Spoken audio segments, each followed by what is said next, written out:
नमस्कार दोस्तों, मैं भाषा और आप देख रहे हैं न्यूज क्लिक पर इंडिया की बात। नया साल आप सबको बहुत बहुत मुबारक हो। 2026 आशा और उम्मीद का साल हो। आज 3 जनवरी है, यानी देश की पहली महिला शिक्षिका का जन्मदिन सावित्रीबाई फूले। उन्हें याद करते हुए आज हम शुरू करते हैं अपना प्रोग्राम। 3 अहम मुद्दों पर चर्चा करने के लिए हमारे साथ स्टूडियो में मौजूद हैं मुकुल सरल और मुकुंद झा। जो 3 अहम सवाल इस समय हमारे सामने हैं, उसमें सबसे पहले है इंदौर। इंदौर में किस तरह से पानी बना जहर। 15 लोगों की मौत अब तक हो चुकी है, लेकिन सरकार प्रशासन पूरी तरह से न जिम्मेदारी लेने को तैयार है, न जवाबदेही देने को तैयार है। हंसी ठट्टा हो रहा है और सरकार के मंत्री गालीबाज कैलाश कर रहे हैं पीआर। दूसरा सवाल है नफरत का बोलबाला। ऐसा लग रहा है जैसे देश को नफरती ब्रिगेड के हवाले छोड़ दिया गया है। चाहे क्रिसमस हो या फिर शाहरुख खान, हर जगह हिंसा बन गया है नया नॉर्मल। क्या यही है मोदी जी का नया इंडिया?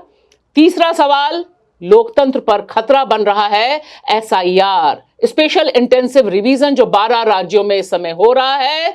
उसके जो आंकड़े और उस पर जो बवाल है, जिस तरह से विपक्ष बता रहा है कि वोट देने के अधिकार को छीनने की साजिश है, क्या इसमें है मुद्दा? इन 3 अहम सवालों पर हम करेंगे चर्चा। लेकिन सबसे पहला और बड़ा सवाल, नए साल की शुरुआत एक ऐसी त्रासदी के साथ, ह्यूमन मेड त्रासदी के साथ हमारे सामने आती है। इंदौर में गंदे पानी को पीने से 14 लोग मारे जा चुके हैं। हजारों की संख्या में लोग बीमार पड़े हैं। अनगिनत लोग आईसीयू में अभी भी जीवन और मौत के बीच झूल रहे हैं। यह इंदौर वह शहर है जो पिछले 8 सालों से क्लीनेस्ट सिटी ऑफ इंडिया का तमगा जीत रहा है। इस पर जवाबदेही करने के बजाय, सिर शर्म से झुकाने के बजाय, मध्य प्रदेश सरकार के मंत्री कैलाश विजयवर्गीय गालीबाज कैलाश के रूप में आते हैं और उधर सीएम मोहन यादव हंसी ठट्ठा करते हुए दिखाई देते हैं। क्या है पंच, बताएंगे मुकुल सरल। भाषा, दिल्ली को साफ हवा नहीं मिल पा रही है, इंदौर को साफ पानी नहीं मिल पा रहा है, बेटियों को न्याय नहीं मिल पा रहा है। ऐसी सरकार को क्या मतलब है? एक बड़ा सवाल है हमारे सामने। भाषा, इस पर क्या है आपका पंच? बिल्कुल साफ दिखाई दे रहा है कि बीजेपी का घिनौना चेहरा हमारे सामने आया है। इंदौर सिर्फ एक शहर का नाम नहीं है। विकास के नाम पर किस तरह से पानी को जहर बना दिया गया और उस पे जवाबदेही करने के बजाय गालीबाज कैलाश सामने आते हैं। और सिर्फ उतना ही नहीं, मुख्यमंत्री मोहन यादव शर्मिंदा होने के बजाय रेवड़ी पर हंसी ठट्टा करते हुए दिखाई देते हैं। इससे बड़ा अपमान तमाम लोगों का और क्या हो सकता है? मुकुंद, क्या है इस पे आपका पंच? भाषा, ये नए साल में आपने बधाई दी, लेकिन नए साल में नया कुछ भी नहीं है। वही त्रासदी गरीब लोगों के साथ हो रही है। सबसे साफ शहर का दावा करने वाला, सबसे गंदा पानी देके, और ये एक तरीके की सरकार प्रायोजित, इसको सरकार को हत्यारी क्यों ना कहा जाए, सरकार पर इसके खिलाफ कार्रवाई क्यों ना हो, इसका जवाब सरकार देनी चाहिए। लेकिन जैसा कि होता है, किसी की जवाबदेही इसमें भी अभी तक बड़े लोगों की नहीं तय की जा रही है। जी मुकुंद, बिल्कुल सही कहा आपने कि ये मौतें नहीं हैं, ये हत्याएं हैं। और जो तस्वीर दिखाई दे रही है भागीरथपुरा, जो इंदौर का इलाका है, जहां पर पिछले 4 महीने से नागरिक परेशान थे और कम से कम दिसंबर में तो अनगिनत कंप्लेंट्स गई हैं कि यहां पर सीवर का पानी मिल रहा है। लेकिन देखिए, इसी इंदौर शहर में 9 करोड़ रुपए की लागत से, जो सीएम मोहन यादव भी अपनी फोटो डालते हैं कि विवेकानंद की सबसे बड़ी मूर्ति लग रही है। तो पैसे की कमी नहीं है, लेकिन यहां पर लोगों को साफ पीने का पानी देने को सरकार तैयार नहीं और अभी भी शर्मिंदा नहीं है। सबसे बड़ी बात है, जो देने को तैयार नहीं, देना भी नहीं चाहती है। अगर देखिए, वो शहर सबसे साफ सुथरे शहरों में रैंकिंग में आपको वापस दिखाया जा रहा है, तो एक तो ये भंडा फूट रहा है उस शहर की स्थिति क्या है, जहां आज तक पानी का, साफ पीने का पानी नहीं पहुंचा पा रहे हैं आप। और दूसरी तरफ जब आप मीटिंग्स में होते हैं, जो मंत्री और विधायक या छोटे डीएम एसडीएम के ऑफिस में जब मीटिंग्स होती हैं, वो बिस्लरी का पानी का स्टॉक देख लें तो उतने का पैसे में ही उस एक वार्ड को ठीक से पानी मिल जाए, तो वो प्रायोरिटी नहीं है। हमारे यहाँ सरकारें करती क्या है, एक तो आपसे फेलियर का मानना चाहिए, जो हाँ गलती हो गई, देखो गलती मानने को तैयार नहीं, उसको डिफेंड करने के लिए आंकड़े छुपाए जाते हैं। सरकार ने जो कल हाई कोर्ट के अंदर सुनवाई हो रही थी, वहां कह रही है 4 मौतें जी। इतनी बड़ी त्रासदी में आज भी सरकार डेटा वो कह रही है अभी हम जांच कर रहे हैं, लेकिन अभी तक पुख्ता 4 मौतें ही हुई हैं।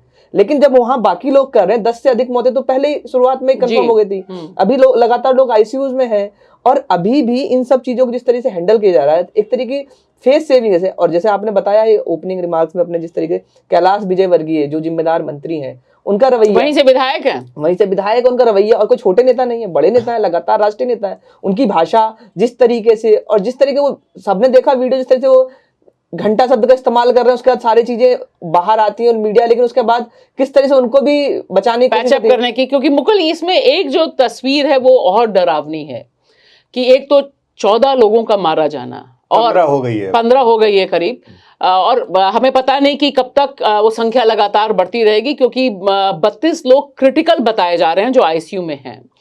और आप देखिए कि सारा का सारा मेकओवर है कि पहले वो एनडीटीवी के सीनियर रिपोर्टर अनुराग द्वारी को गाली देते हैं, पब्लिक में जाता है कि फोकट का सवाल है, फिर घंटा बोलते हैं, घंटे पर जबरदस्त उनको सुनना पड़ता है, माफी मांगते हैं, लेकिन तुरंत ही जो मीडिया है घरों तक पहुंचने के बजाय, लोगों की गिनती करने के बजाय, क्योंकि सारी शक्लें बाहर हैं, और अफसोस की बात है कहना पड़ रहा है कि सारे जो अभी तक मारे गए सब हिंदू हैं।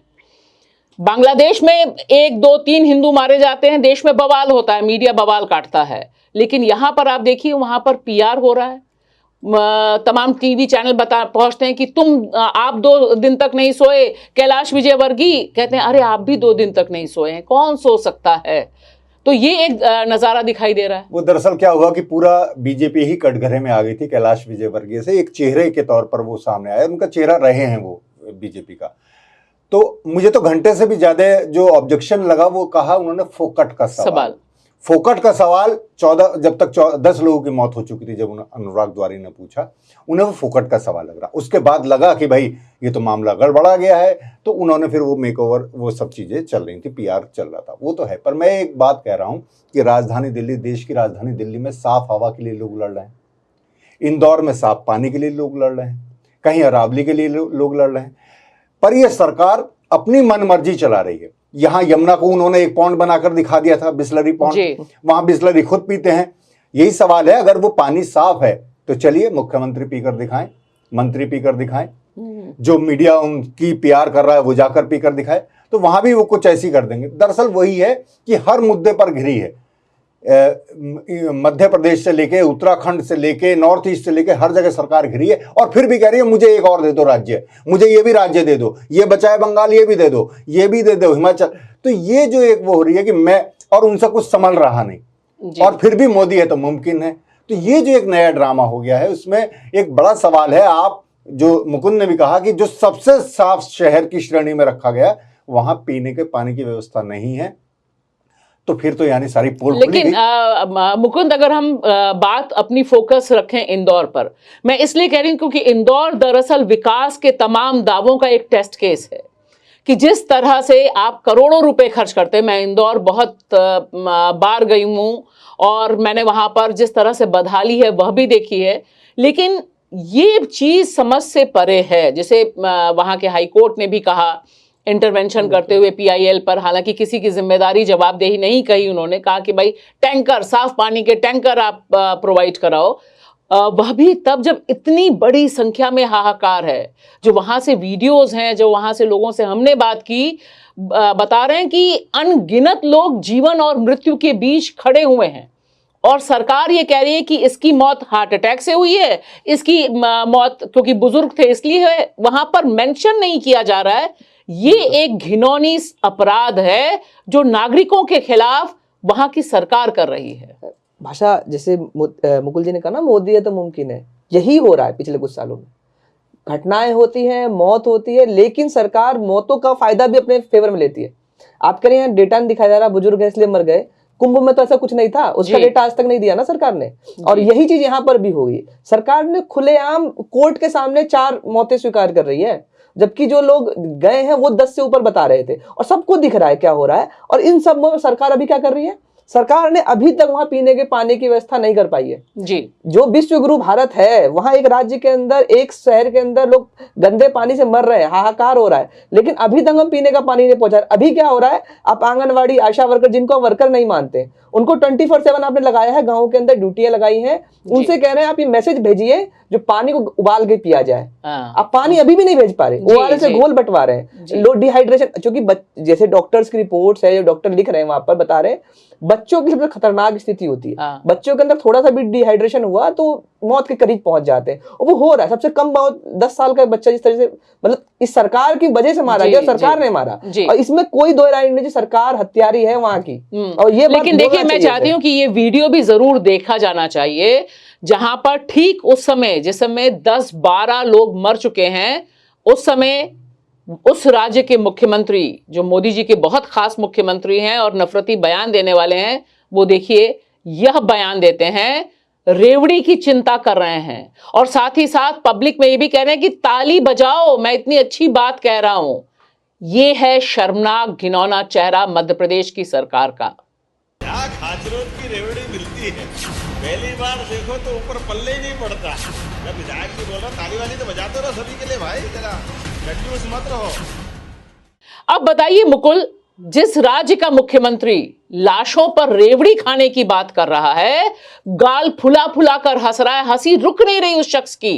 एक तरफ कैलाश विजयवर्गीय जो घंटा फोकट फिर पीआर कर रहा है, लेकिन लोगों में जिस तरह से बड़े पैमाने पर गुस्सा होना चाहिए। इंदौर तो खबर भी तब बनी जब अनुराग द्वारी के साथ हो गया और वीडियो वायरल हो गया, वरना दिल्ली से जो अखबार निकलते हैं, मीडिया घराने चलते हैं, वहां तो ये प्राइम टाइम खबर भी नहीं बनी थी। देखिए, इसलिए खबर नहीं बनती। दरअसल ये मरने वाले हैं कौन? दरअसल ये अगर आप देखें तो इनमें ज़्यादातर गरीब लोग हैं। अमीरों के घरों में बिस्लरी आ जाती है या फिल्टर लग जाता है, आरओ लग जाता है। जहाँ ये पानी इस तरह से लेकर पीते हैं सीधे, तो वहाँ वो गरीब बस्तियाँ हैं। नाम है भागीरथपुरी। भागीरथ का नाम भी इन्होंने, जो गंगा लाए जिनके लिए कहे जाते हैं भारतीय संस्कृति के रक्षक, वही लोग उन्हें बदनाम कर रहे हैं कि उस भागीरथपुरा में भी ये व्यवस्था नहीं कर पाए। तो एक तो गरीब लोगों की मौत पर बहुत ज़्यादा हंगामा हमारे देश में नहीं होता है, उनकी मौत फर्क नहीं डालती। दूसरा, रेवड़ी वाली बात, हर मौतों पर ये हंसे हैं भाई, हंसी ठट्टा हुआ है। वो जो कह रहे हैं आप, वो रेवड़ी, वो एक जो ये कह रहे हैं कि बड़ी मेहनत कर रहे हैं, वो एक झूला झूलता दिखाई दिया था, पार्षद ही बताया जा रहा है वहाँ का, वो बीजेपी का पार्षद है वहाँ उसी वार्ड का। तो ये झूला झूल रहे हैं, मतलब, और इसे इस तरह से ये सब लीपा पोती कर देंगे। और जो कोर्ट में भी कहा है, जो सारे बुजुर्गों का दिया है कि ये 62, ये 70, ये वो इनकी मौत, वो इसी राज्य में और इसके बगल के राज्य में तमाम कफ सिरप से मौतें हुई, इन्होंने उस पर भी कोई जिम्मेदारी नहीं ली। तो ये तो बिल्कुल, और इन्हें लगता है कि सारी चीजें हम हिंदू मुस्लिम में दबा देंगे, यही हो रहा है जी। तो अब हम चलते हैं अपने हिंदू मुस्लिम सवाल पर। देश में नफरती ब्रिगेड का बोलबाला है, या यूं कहें कि सरकार के ऊपर, देश के ऊपर वही हावी दिखाई दे रही है। हिंसा नया नॉर्मल बन चुकी है। 2026 में पहले एपिसोड में हमें इस पे चर्चा करनी पड़ रही है, क्योंकि दिखाई दे रहा है कि क्रिसमस से लेकर अब शाहरुख खान तक सब निशाने पर हैं, और जिस तरह से हिंसा की सरपरस्ती है वह बहुत खतरनाक है। हर गली मोहल्ले में जो हिंदू नौजवान है, उसे एक आतंकी हिंदू नौजवान में तब्दील करने की पूरी रणनीति बना दी गई है। इस पर क्या है पंच, बताएंगे मुकुंद। भावे, जैसा आपने कहा क्रिसमस से लेके न्यू ईयर तक, लेकिन क्रिसमस से नहीं, होली से लेके दिवाली तक, ईद से लेके न्यू ईयर तक, हर त्योहारों को जिस तरह से इन्होंने नफरत एजेंडे में शामिल कर दिया है, और भीड़ सड़क पर उतर के जिस तरह हथियार, और इन सरकार की सह पे उत्तर प्रदेश जैसे शहरों में, जिलों के अंदर, एनसीआर में हथियार बांटे जा रहे हैं, तो इसका साफ मतलब है सरकार की सह पर एक तरह के नफरती एजेंडे को और तेजी से बढ़ाया जा रहा है। मुकुल, क्या है इस पे आपका पंच? मेरा भी यही मानना है कि कहीं हम धार्मिक हिंसा देख रहे हैं, कहीं नस्ली हिंसा देख रहे हैं, यानी एक तरह से हिंसा का नंगा नाच है। जो भारतीय नागरिक हैं, जो नौजवान हैं, उन्हें ज़ॉम्बीज बनाया जा रहा है। तो ये एक नया नॉर्मल हो गया है, और मुझे लगता है अभी मोदी जी ने कहा कि ये साल जो 2025 था वो रिफॉर्म का साल था, यही रिफॉर्म हमें दिखाई दे रहा है 2026 से। तो मुझे डर लगता है। भाषा, इस पर क्या है आपका पंच? मुझे तो दिखाई दे रहा है कि हिंदू राष्ट्र में आपका स्वागत है, यह बोर्ड लेकर यह हिंसा की जा रही है। चाहे तलवारें बांटने वाली ब्रिगेड हो, या फिर शाहरुख खान को मारने का दावा करने वाली और अमित शाह को चुनौती देने वाले कल के गली मोहल्ले के तमाम यह उपद्रवी गुंडे, जिस तरह से ये भीड़ हावी है, उससे ऐसा लग रहा है कि आने वाला दिन भारतीय लोकतंत्र के लिए बहुत ही खराब दिन होगा। जिस तरह की तस्वीर है मुकुंद ने सही कहा कि सिलसिला लंबे समय से चल रहा है, लेकिन यह जरूर दिखाई देता है कि पिछले 2 महीने खास तौर से और 1.5 महीने खास तौर से मैं यहाँ पे जिक्र करना चाहूंगी, क्योंकि हम देश की राजधानी दिल्ली में बैठे हैं। दिल्ली में सनातन संस्था के जरिए, वह सनातन संस्था जो कुख्यात है, जिसका नाम अनगिनत हत्याओं में, कुलबर्गी की हत्या, गौरी लंकेश जो वरिष्ठ पत्रकार थी उनकी हत्या में आया, उनका एक बड़ा प्रोग्राम होता है देश की राजधानी दिल्ली में, और उसमें सरकार शामिल होती है, मोदी सरकार और देश की राजधानी दिल्ली की सरकार उसको फंड करती है। मंत्री जाते हैं वहां, भाषण देते हैं, और वहां से ललकार दी जाती है कि मुसलमानों को निपटाना चाहिए, कैसे मारना चाहिए, क्या करना चाहिए। और उसके बाद से आप देखिए हर गली मोहल्ले में आपको इस तरह के लोग अचानक ही उमड़े दिखाई देते हैं, हर चीज पर बोलते दिखाई देते हैं। तो ये एक सुनियोजित रणनीति के तहत हो रहा है, ऐसा दिखाई देता है। बिल्कुल, ये सुनियोजित रणनीति है, ये कोई अचानक नहीं हो रहा। और ये लगातार, एक तो वो खुराक नफरत की, जहर की पिलाई जा रही थी। अब एक तरफ से उन्होंने कहा कि ये से खुला छूट दी है कि एक तरफ आप ये करते रहिए और दूसरी तरफ हम दूसरे एक विकास का ड्रामा करते रहेंगे, और एक दूसरे देशों से भी जाकर वहाँ हाथ भी मिलाएंगे, सब जगह कर लेंगे। लेकिन यहाँ चाहे वो मुस्लिम है, चाहे क्रिश्चियन है, चाहे वो अल्पसंख्यक कोई और दूसरे हैं, चाहे वो नस्ल के आधार पे, एक तरह से हिंसा का नंगा नाच हो गया। और ये एक तरह से उन्हें ये दिया गया कि आप ये एक पूरा फैलाइए, जिससे जो आम मुद्दे हैं, दरअसल क्या होता है, हम आप भी लोग पत्रकार, हमें 2026 में बात करनी थी, मनरेगा का क्या होगा, लेबर कोड से क्या नुकसान होंगे, गिग वर्कर्स ने जो हड़ताल की उसका क्या हुआ, लेकिन हमें भी मजबूर होना पड़ता है, प्रतिक्रिया देनी पड़ती है। तो क्या होता है कि जो मेन मुद्दे हैं वो चले जाते हैं पीछे, इस पर होती है बहस और उनका अपना काम चलता रहता है। हथियार बांटे खुलेआम, उससे भी बुरी बात, वो एक और है, कौन है, नरसिंहानंद कोई करके, वो उसे समर्थन देता है और कहता है कि ये तो छोटे हथियार हैं, बड़े बांटने चाहिए, और आतंकवादी तलवारों से कुछ नहीं होगा। ISIS जैसा यहाँ कोई ना NSA लगता है, ना कोई दूसरे वो लगते हैं, सोनम वांगचुक जैसे लोग जेल में होते हैं NSA में या UAPA में, ऐसे लोगों को बाहर छोड़ रखा है। मुझे मतलब हैरत ये, तो सीधा सीधा शय है। मुख्यमंत्री अपने स्तर पर बोलते हैं, वो थोड़ा सा उसे बचा लेते, पर वो बोलते वही हैं, वही नीचे वाले उसे और ज्यादा आवाज देते हैं लाउड स्पीकर से।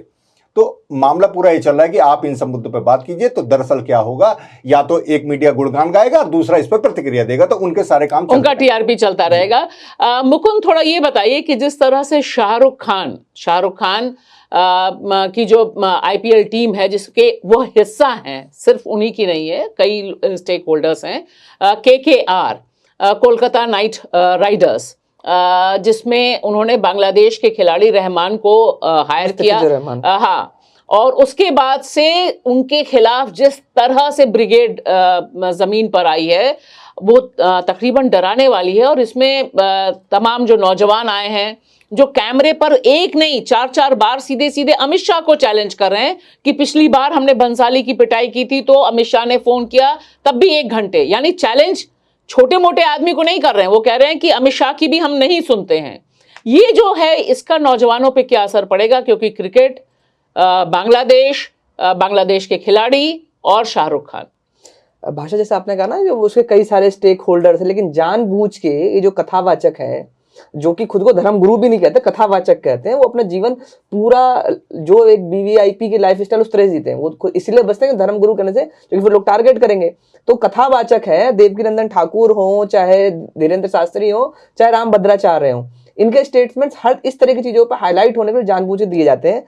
उनको भी जानकारी होगी, मैं नहीं मानता इतना महामूर्ख होंगे वो, अगर है तो फिर वो है, उसमें कोई शंका नहीं है। जो शाहरुख खान की टीम KKR नहीं है, वो KKR में जूही चावला भी है, इसके अलावा और भी पार्टनर्स हैं, और शाहरुख खान ने उसको नहीं लिया अपनी टीम के अंदर, वो ऑक्शन टेबल पे वो नहीं बैठे थे, बैंक की मशहूर बैठे थे, है ना। और इसके अलावा, और जो सिर्फ उन्होंने पेडल नहीं उठाया, मुस्तफिजुर रहमान को IPL के अंदर जैसा कि सरपरस्ती के अंदर ICC BCCI की निगरानी के अंदर उसमें ड्राफ्ट में आप लेके आए, उस पर बोली लगी, उस पर हर जो बाकी IPL 2 करोड़ से बोली शुरू हुई, सबने लगाया, तो आपको शाहरुख खान टारगेट करना था, अच्छा शाहरुख खान ही टारगेट करना है, तो केकेआर की जो फ्रेंचाइजी है दुनिया में जो आजकल लीग हो रही है, अधिकतर लीग्स में उसकी टीम्स है, तो क्यों नहीं अबू धाबी में बोल रहे हैं? अबू धाबी में तो बांग्लादेशी खेल रहे हैं, अफगानिस्तानी खेल रहे हैं, पाकिस्तानी खेल रहे हैं, उसमें अंबानी के साहब की टीम है, एमआई की टीम है, उसमें बाकी फ्रेंचाइजी की टीम है, लेकिन आपको टारगेट करना है जानबूझ के। अब मुझे ये सब बिल्कुल प्री प्लान तरीके से होता है, और सरकारें,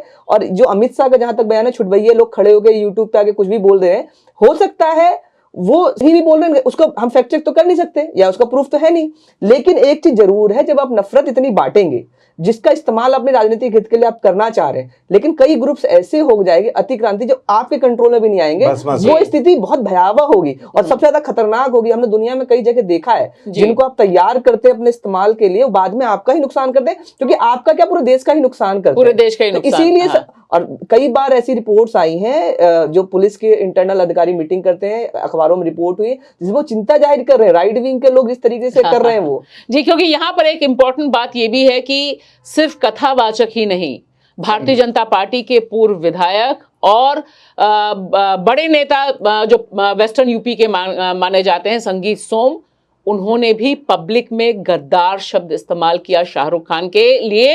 और ठीक एक दिन बाद भारत के विदेश मंत्री जयशंकर बांग्लादेश पहुंचे, और बांग्लादेश में क्योंकि खालिदा जिया का फ्यूनरल था, वहां पर तमाम लोगों से मिले, लेकिन एक शब्द भी उन्होंने वहां ऑफिशियली कहा हो कि हिंदू संकट में है और हिंदू पे हमले हो रहे हैं, इसलिए बांग्लादेश को कुछ करना चाहिए, ऐसा रिपोर्ट उनके ट्वीट से भी नहीं मिलता है मुकुल। तो ये एक जो जबरदस्त ड्रामा है। राजनाथ सिंह भी गए थे एम्बेसी में, बांग्लादेशी एम्बेसी में, उनके फ्यूनरल कार्यक्रम में शामिल, मतलब एक तरीका कार्यक्रम था वहां, वो भी नहीं बोले जी। ये तो है ही, बांग्लादेश में भी उन्होंने पाकिस्तानी जो काउंटर पार्ट है उनके, उनसे है, सांसद हैं वहां के, उनसे हाथ मिलाया, और उन्होंने, उनकी भी आया कि मैं नहीं गया था उनके पास, वही मिलने आए थे जो उनके स्पीकर हैं वहां के पाकिस्तान संसद के।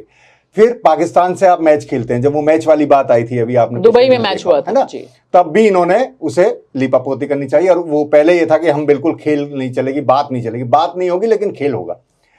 अभी जो खबर आ रही है उसमें यह है कि अगस्त सितंबर में भारतीय टीम बांग्लादेश जा रही है, इंडिया टीम, उसको लेकर ये हल्ला नहीं है, वहां बाकायदा वनडे और T20 होने हैं, उसको लेकर कुछ नहीं है। दरअसल क्या, संगीत सोम और इनका भी, दरअसल मैं बताऊं कि आप तो कह रहे हैं बड़े नेता, लेकिन इनकी प्रासंगिकता बहुत कम हो गई है यूपी में। इनके संजीव बालियान और इन सब की लड़ाई के टसल के चलते खुद अपनी अस्तित्व के उसमें लड़ रहे हैं।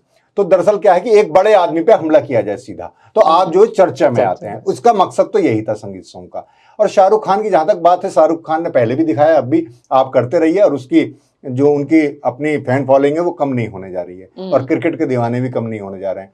तो ये तो अपनी राजनीति के लिए इन्होंने एक ऐसा मोहरा चुना है और एक नया मुद्दा इस तरह से दिया जी। तो टीआरपी बटोरने का खेल है। अब हम चलते हैं अपने तीसरे अहम सवाल पर। सीधा सवाल है कि क्या लोकतंत्र एक गहरे संकट में जा रहा है? जिस तरह से SIR यानी special intensive revision of voter list, मतदाता सूची की वोटर लिस्ट का स्पेशल पूरा का पूरा मिशन चल रहा है SIR, उसे लेकर जिस तरह से विपक्ष गंभीर सवाल उठा रहा है, जनता जिस तरह से लाइनों में लगकर बेहाल है, और दूसरी तरफ वोट देने का जो बुनियादी अधिकार है वह छीना जा रहा है, इसका क्या असर पड़ेगा और किस तरह से यूपी और साथ ही साथ पश्चिम बंगाल से जो गंभीर सवाल उठ रहे हैं उन्हें हम कैसे देखते हैं, बताएंगे मुकुल सरल। भाषा देखिए, जो SIR बिहार में इतना अफरा तफरी में किया गया, वहां यूपी में बार बार समय दिया जा रहा है, तीसरी बार अतिरिक्त समय दिया गया है। तो एक तो ये सवाल उठता है कि आखिर क्या बात है, और बंगाल के साथ जो रवैया अपनाया जा रहा है उसमें भी हम देख रहे हैं। तो लग रहा है कि SIR ये एक तरह से ये है कि बीजेपी का कोई वोटर कटे ना और विपक्ष का कोई बचे ना, इसकी एक मुहिम है, ये बार बार साबित हो रहा है। भाषा, इस पर क्या है आपका पंच? मेरा साफ मानना है कि SIR एक गलत मकसद के लिए कराया जा रहा है, इसमें कोई गड़बड़ी नहीं है। यह पूरा का पूरा औजार ही देश के लोकतंत्र के स्वरूप को बदलने के लिए किया जा रहा है। जो वोट का अधिकार हमें बाबा साहब भीमराव अंबेडकर ने कॉन्स्टिट्यूशन के जरिए दिया, हर वोट की एक कीमत और हर व्यक्ति के पास वोट, उसे छीनने के लिए हिंदू राष्ट्र का यह एजेंडा है कि कुछ ही लोग वोट दें, उसके लिए SIR इस्तेमाल हो रहा है और बड़े पैमाने पर हाहाकार देश भर में मच रहा है। मुकुंद, क्या है इस पे आपका पंच? भाषा, मुझे एसआईआर से कोई दिक्कत नहीं, एसआईआर हो रही है प्रक्रिया पे, लेकिन उसकी मंशा पे जरूर सवाल है। और चुनाव आयोग जिस तरीके से बार बार विपक्षी पार्टियों के साथ रवैया, मुझे चुनाव आयोग जो करे, विपक्षी पार्टी जो सवाल उठाए, उस पर मैं विश्वास नहीं करना चाहता, लेकिन जिस तरीके चुनाव आयोग उस पर रिएक्ट करता है, उस पर लगता है दाल में कुछ काला है। सबसे लोकतंत्र के लिए खतरनाक है, लोकतंत्र के पहरी पे बार बार सवाल उठना, उसका जवाब नहीं देना। सबसे चिंताजनक स्थिति यही लग रही है सबसे। जी मुकुंद, आप कह रहे हैं कि दाल में कुछ काला है। मुझे यह पूरी दाल काली लग रही है, क्योंकि जिस तरह से एसआईआर को डिजाइन किया गया है और बताया जा रहा है कि पहले एसआईआर हुआ, इससे पहले एसआईआर हुआ, वो 100% झूठ है। आज तक कभी इस देश में ऐसा नहीं हुआ कि मतदाताओं से कहा जाए, जो मतदाता हैं, कि आप दोबारा अपने का प्रमाण दीजिए, अपने जिंदा होने का प्रमाण दीजिए। ऐसा ऑब्लिगेशन, ऐसा भार कभी भी 1947 में आजाद होने के बाद 2025 तक कभी मतदाताओं पे नहीं डाला गया। अब यह बात साबित हो चुकी है। तो ये जिस तरह से किया जा रहा है उस पर भी सवाल है। हमने देखा पश्चिम बंगाल में जिस तरह से लोग मर रहे हैं, 94 साल के व्यक्तियों को लाइन में लग के साबित करना पड़ रहा है। और दूसरी तरफ उत्तर प्रदेश, मुख्यमंत्री जनाब कहते हैं योगी जी 4 करोड़ हमारे वोटर कटने वाले हैं। व्हाट इज हमारा वोटर? कहां से जानकारी मिली? तो ये तो पूरी डिजाइन ही गड़बड़ है, हांडी में गलत ही चीज चढ़ी हुई है। नहीं, जैसे इसीलिए मैंने कहा ना, जो एसआईआर से दिक्कत नहीं है, उसकी मंशा इसीलिए, जो कि पहले भी होता था, तो चुनाव आयोग अपनी कोई एक डेडलाइन लेता है, वोटर लिस्ट वो अपने आप मैच करता कौन है नहीं है, वोटर लिस्ट, उसके बाद BLA 1 और BLA 2 उसमें से कुछ क्लेम आते हैं, चेंज होते हैं। ये जो आप पहली बार करें, जनता से बोला जा रहा है आप प्रूफ दीजिए। और कल जो अभिषेक बनर्जी ने कहा है वो यही है, जो चुनाव आयोग से कल नहीं, इससे पहले मुलाकात हुई थी उनमें, तो अभिषेक बनर्जी यही सवाल उठाया। जब बिहार के अंदर एसआईआर हुआ तो जो BLOs ने फॉर्म जमा करा दिया, उसके बाद आपने उसके सामने पेशी नहीं करने की जिम्मेदारी डाली, लेकिन बंगाल में आप वो करवा रहे हैं। और खासकर उत्तर प्रदेश में जो कह रहे हैं योगी जी, कह रहे हैं हमारे वोटर कट रहे हैं, तो इसका बहुत बड़ा सवाल था। जब एसआईआर की शुरुआती दौर शुरू हुई तो उसमें पता जो अर्बन इलाके से वोट काटे जा रहे हैं, तो बीजेपी मान के चल रही है जो अर्बन इलाके का वोटर हमारा वोटर है, और जो नाम उसमें आ रहे हैं वो असलम, इमरान और मंसूर नहीं है, तो हो सकता है वो वोटर उनके मतलब नहीं। लेकिन सारी चीजें उन्हें लिस्ट जारी होने से पहले कैसे पता चल रही है? क्योंकि BLO जो लगाए हैं, BLO सरकारी अधिकारी हैं और उनके अधिकारी, इसमें कोई और इतना कभी हिंदुस्तान का चुनाव पाक साफ नहीं रहा है, तो इतना तो सरकार का मान लीजिए इन्फॉर्मेशन उनके पास होगी, विपक्षी सरकारों के पास भी होगी, इसमें कोई दो राय नहीं है।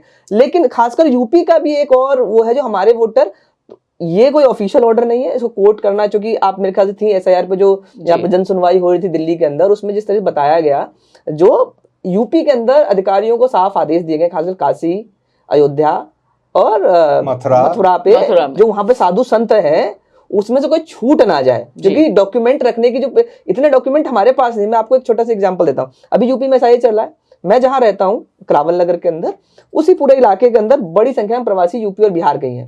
अब 2002 की आपने डेडलाइन दे दी, 2000 अब उनके बहुत बच्चों की शादियां उनके हो गई हैं यूपी के अंदर, वहां रह रहे परिवार के साथ। अब वो वोटर लिस्ट 2002 की वोटर लिस्ट उनको चाहिए सबको, हालांकि 11 डॉक्यूमेंट है, लेकिन प्राइमरी के 2002 की वोटर है नहीं अवेलेबल, ऑनलाइन है। तो उस समय जो विधानसभा थी कुछ और थी, ढूंढते रहिए। हर साइबर कैफे वाला ढूंढने के नाम पे 100 200 रुपए ले रहा है, वो बेचारे परेशान है, दर दर भटक रहे हैं। लेकिन इसके बावजूद भटक रहे हैं, परेशान हो रहे हैं, लेकिन मैं आज भी कहता हूं एसआईआर जनता के नीचे कोई पॉलिटिकल मुद्दा है ही नहीं, वो नहीं बन पा रहा है, जितनी मर्जी कोशिश कर लीजिए। वो परेशान है, पैसा दे करा लेते हैं, चाहे हो जाएगा। उन्होंने मान लिया ये जिम्मेदारी हमारी है, वो सिर्फ इसलिए जो सरकार ने नैरेटिव बनाया है, इससे हिंदुस्तान, आप लोग तो हिंदुस्तानी अब दे देंगे, जो इसलिए करा जो विदेशी घुसपैठिया है, वो बड़ा दुश्मन, नकली दुश्मन जो खड़ा किया गया है, उसके सामने खुद को सरेंडर जनता ही पा रही है। जी, तो मुकुल दिखाई दे रहा है कि जो घुसपैठिया है, वो घुसपैठिया अभी तक उनको खोजो, दूरबीन से भी खोजने में बहुत मुश्किल हो रही है। पश्चिम बंगाल में भी मथुआ समाज, जो हिंदू समाज है, जिस पर बीजेपी को बहुत बड़ा वोट बैंक रहा है, उनके नाम कटने की आशंका है। लेकिन फाइनली उसने एक मतदाता को जो अधिकार था वोट डालने का, वह उससे छीनकर यह कह दिया है कि तुम लाइन में खड़े हो, हमसे भीख मांगो, हमें डॉक्यूमेंट्स दो, और सरकार बहादुर तय करेगी कि तुम इस देश के नागरिक हो कि नहीं और इस देश के मतदाता हो कि नहीं। तो यही वाला संकट जो आपने कहा कि मंशा का जो सवाल था, अब तक एसआईआर जो हुई है 2003 में भी, और उसमें कभी मतदाता को नहीं इस तरह भाग दौड़ करनी पड़ी। हर चीज में लाइन लगवा रहे हैं, चाहे नोटबंदी हुई, चाहे ये हुई, हर चीज में लाइन लगवा रहे हैं। फिर चाहते हैं कि हम कहें कि थैंक यू मोदी जी। यहाँ अभी आप गाजियाबाद का एक वीडियो देखिए, वहां एक अधिकारी कह रहा है कि मैं मशीन से आपका पीठ पे मशीन लगा रहा है ना, ये हाल है। बांग्लादेश में वो बंगाल में वो लोगों को खड़ा कर रहे हैं। दरअसल उन्होंने वो जो नकली दुश्मन खड़ा किया है ना, और उस वजह से एक तो एक बड़ी लोगों में कोई एजिटेशन, कोई आंदोलन नहीं हो पा रहा है कि भाई कुछ वैसे लोग कट रहे हैं। जब उन पर अपने पैर आती है, क्योंकि ये अब बार बार बीजेपी के नेता बोल रहे हैं कि अब जो नहीं आएगा उसमें हम उसे डिटेंशन सेंटर भेजेंगे, वो भी बन रहे हैं, उनकी भी बड़ी चर्चा हो रही है, यूपी में बन रहे हैं, बंगाल में बन रहे हैं, हर जगह डिटेंशन सेंटर बन रहे हैं। तो एक ये जो नकली, वो ये नशा जो पिलाया, जो हम पहली मुद्दे से बात करते चले आ रहे हैं, वो नशा जो पिलाया वो तो पानी में जहर है ही, वो तो सीवर का। हम लोगों को हमारे साथ पानी में भी जहर मिला दिया गया है, जो दिमाग में, नसों में चढ़ गया है।